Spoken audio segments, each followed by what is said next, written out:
Hello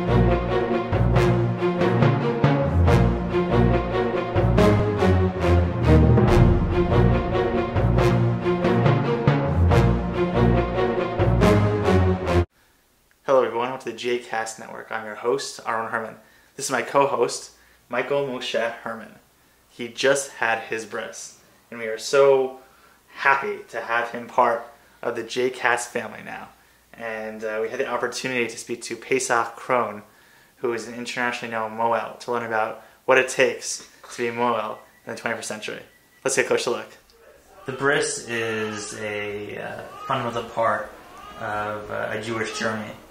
And you have a very interesting story in how you've become a world-renowned facilitator for Jews around the world. Talk a little bit about how you got started.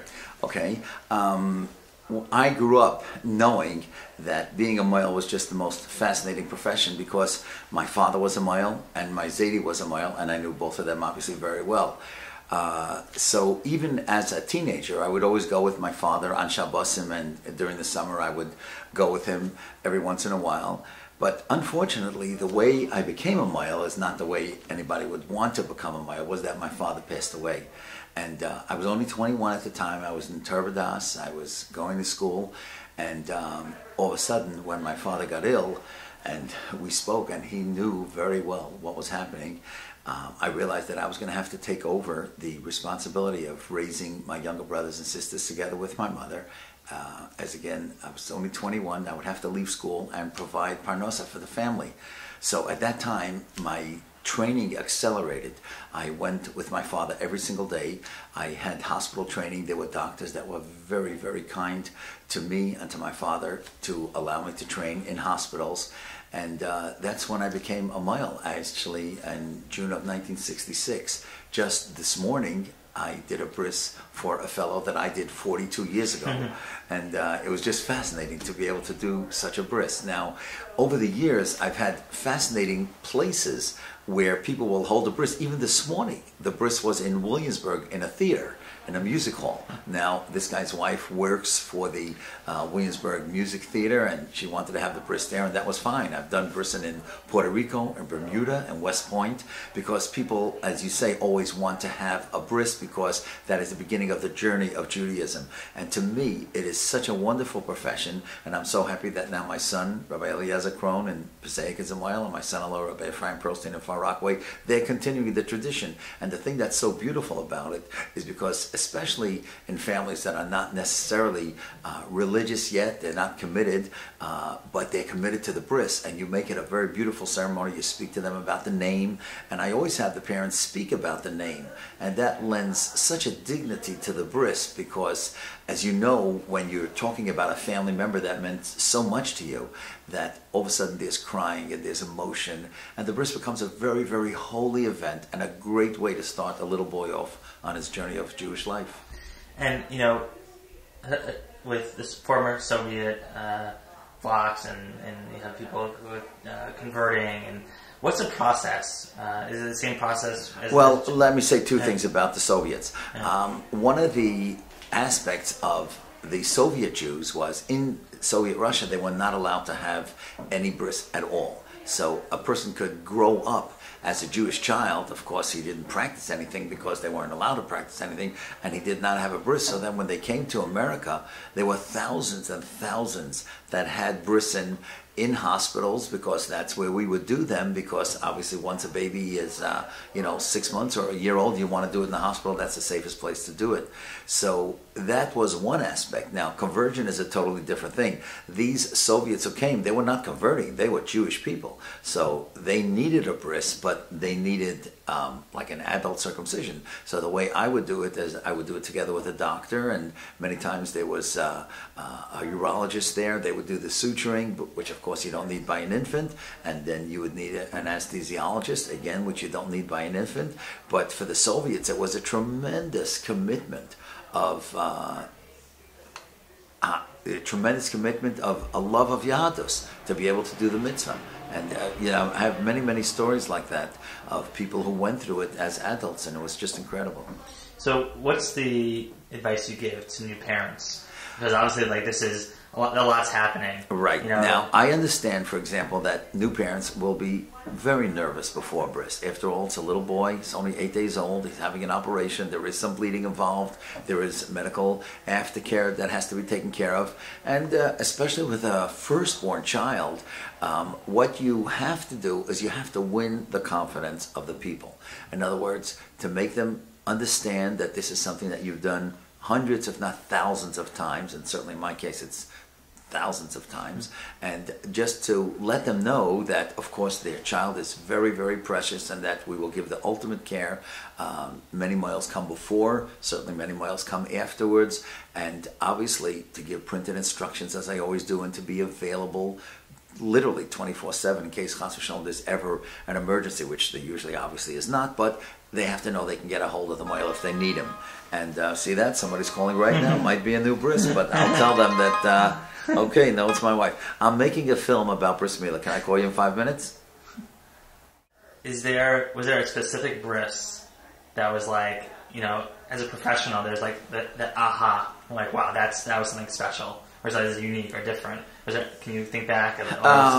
Okay, that's a very good question. I mean, there have been many brises that have been very special. I think one of the most special brises is when I had Rav Moshe Feinstein to be sandik.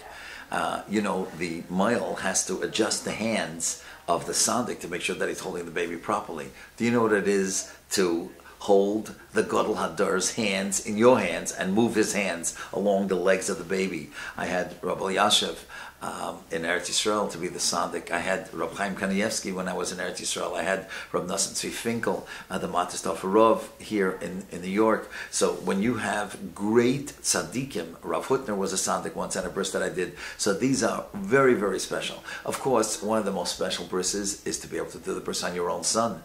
Now, many people ask me, aren't you nervous? Well, I'll tell you the truth. You are nervous before, but once you start, once you're in it, it's like any other bris, and you know, you're just focused. So the bris of your son, and Baruch Hashem, I've had the schus to do on my grandsons, and now that I've been a mohel over 40 years, every single week without fail, including the one this morning, is one that I did the father. As a matter of fact, the father, the grandmother, showed me pictures of what I looked like in 1970. Well, I was a little skinnier then, but you know, one of my friends came over to me during the bris, like, he didn't me.